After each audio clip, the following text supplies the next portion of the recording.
Okay guys, welcome back to the fourth lesson of the channel. So today we're going to be talking about 5 topics. This will be our biggest lesson yet, so let's get into it. So the first thing we're going to be learning about is logical operators. So I'll show you an example. So operators are symbols that help your code make smart decisions and if statements. So let me show you an example. So local x equals 10 if x is equal to 10,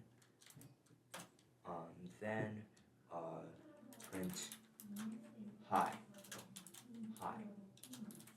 Okay, basically these two equal signs mean equals to, and I'll show you the other ones. So this little thing, I don't know what it's called, and the equal sign mean not equal to. This means greater than, this means less than, this means greater than or equal to, and this means less than or equal to. Also, I'm going to be talking about logical operators. So these are words like and, or, and not. So I'm going to explain what these are. So and is a word where both conditions must be true. So if, local age equals 5, local height equals 175. I don't know how you'd be 175 centimeters at 5 years old, but yeah. If age is equal to 5, if age is less than 5, if age is less than 5,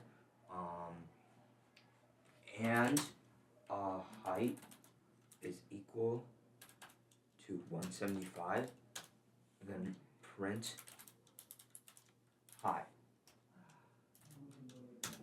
Okay, next is or, where this means one of the conditions has to be true. So if local name equals Bob and local name equals Sam, right? So if name is equal to, oh wait, no, hold on. Let me change this variable. Local last name. Yeah, there we go. Local last name. You can't have two of the same variable names. So local name is equal to Bob or Sam. Then print hi. Now, because name is correct, then it will print hi. Now, Sam is just the last name, so it would be actually false. Let me show you let me show you an example. Local boolean equals true. If not boolean, then print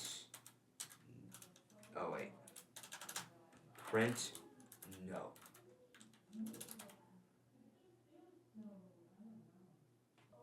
Tables are like lists or boxes that can hold lots of values.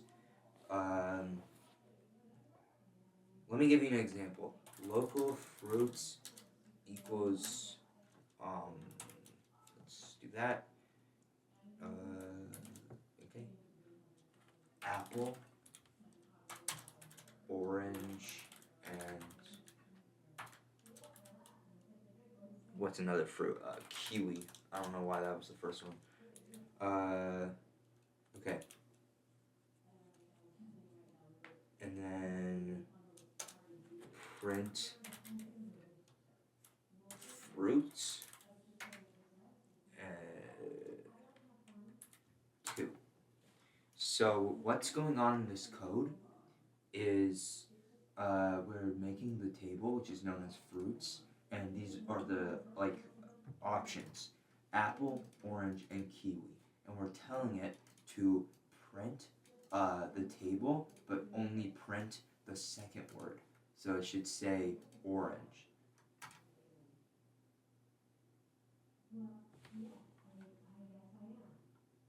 And as you can see, it prints orange.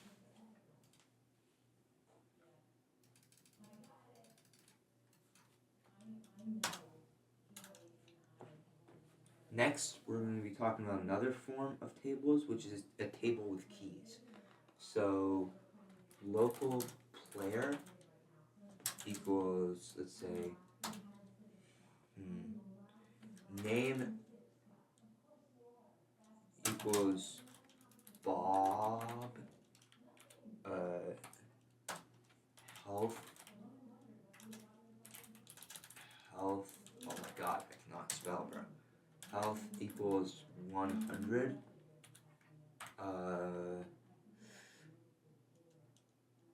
I don't know, wait, oops.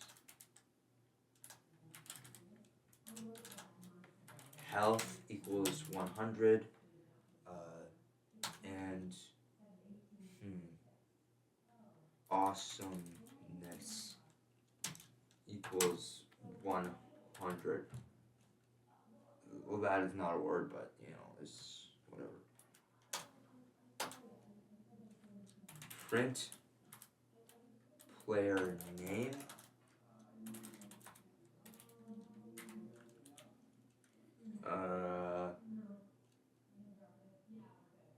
and print player awesomeness. Awesomeness. Okay, and now when we print this, it should print Bob, and then the awesomeness should say 100.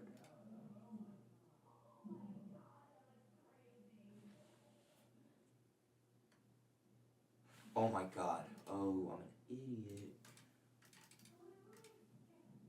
Okay.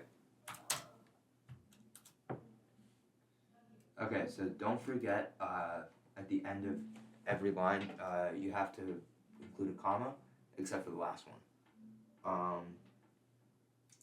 So yeah. Okay, so this is what the code should look like. At the end of every line, except the last one, there should be a comma. Basically, I am identifying the player. His name is Bob, he has 100 health, and his awesomeness is 100. Then we are telling it to print the player's name and the player's awesomeness. So when I run it should say Bob and 100. And there you go. We're gonna need a table. So first we're gonna need a table. So local table equals dog, cat, goldfish. Okay, cool. So now for I, fruit. Okay, now for I table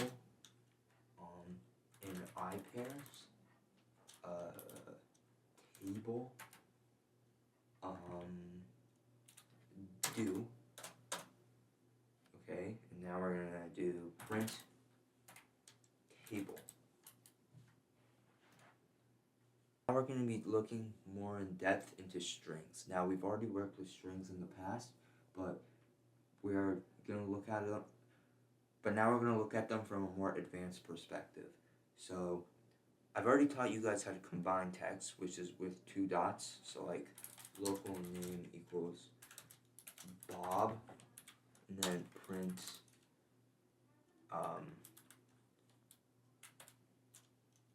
hi dot name dot dot. And then this would say, hi Bob. Okay, so now I'm gonna teach you now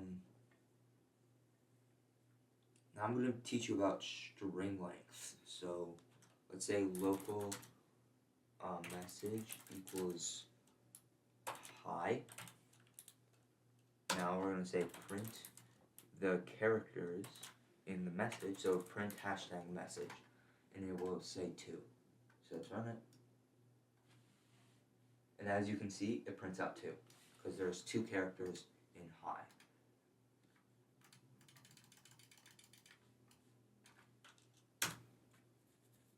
Uppercase and lowercase, so local string equals, I don't know,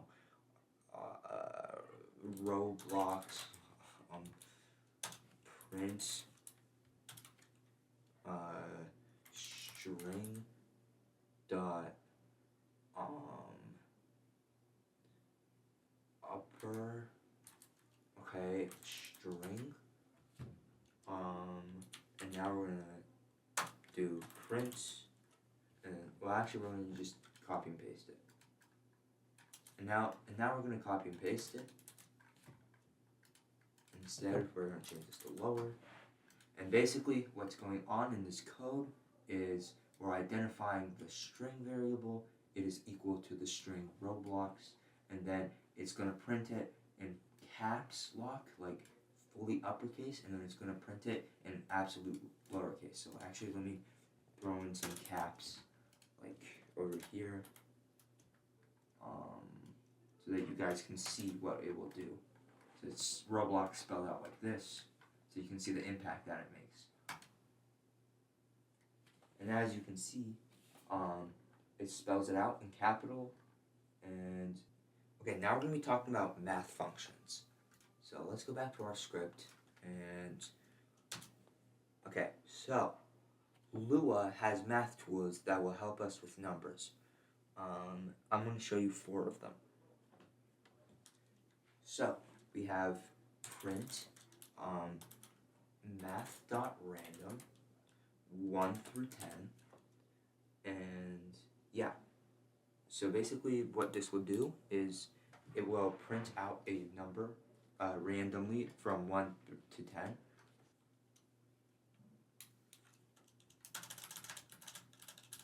Okay, so then there's rounding down, which is print math.floor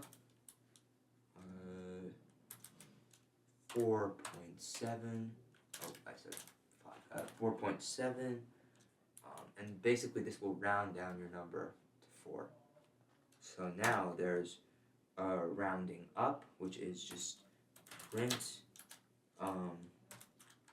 math.ceil, as in ceiling, that's why it's rounds up.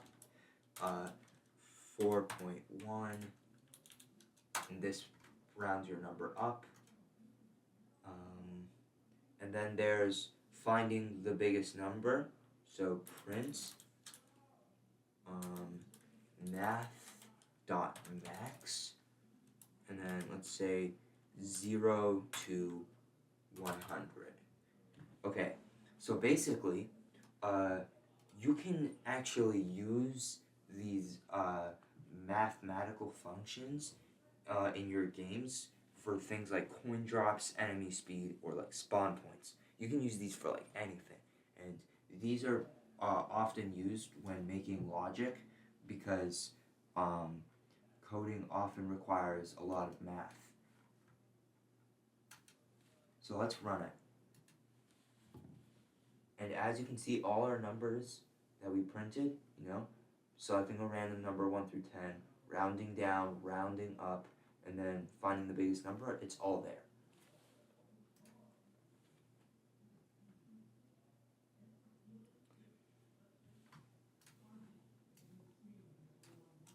And now we're going to be talking about one last thing, events. So, events let your game respond when something happens, like a player touching a part, which is actually what we're going to code today. So, our first step is to take this part which has actually been here since the first episode. And you're going to insert a script, and I'm going to name this script event example. That's what I'm going to name it. Okay. And now, so you got to make sure that the script is inside the part. Okay, so you have to make sure the script is inside the part, and you have to make sure it's a script, not a local script, not a module script, a normal script. Okay, so now this is what we're going to type in. So script dot parent dot touched connect function hit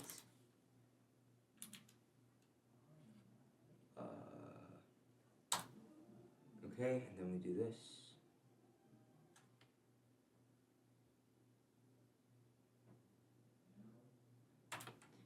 Print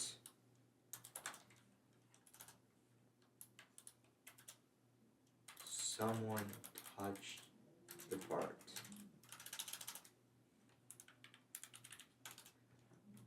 Okay, now print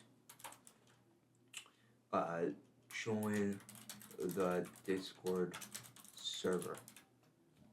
By the way, all the lessons are on the Discord server, so you should join them. The link will be in the pinned comment. Okay, so before I run the script, I just want to real quickly explain what's going on. So, first of all, script.parent, which is the part, and then there's saying the script's parent. So, okay, so before I run the command, so before I run the script, I just want to really quickly explain the code. So basically, the script's parent, script.parent, which is the part, it is waiting to get touched by the player. So dot touch is one of the many Roblox events, and this will identify when something is touching a part, and it will connect, and it will go through the function that is known as hit, and hit is like basically hit is the thing that touches the part. So it's most of the time just the player or a part in the player. So the function is that it will print join the Discord server. And by the way, you should join our Discord server. So now let's run the actual script.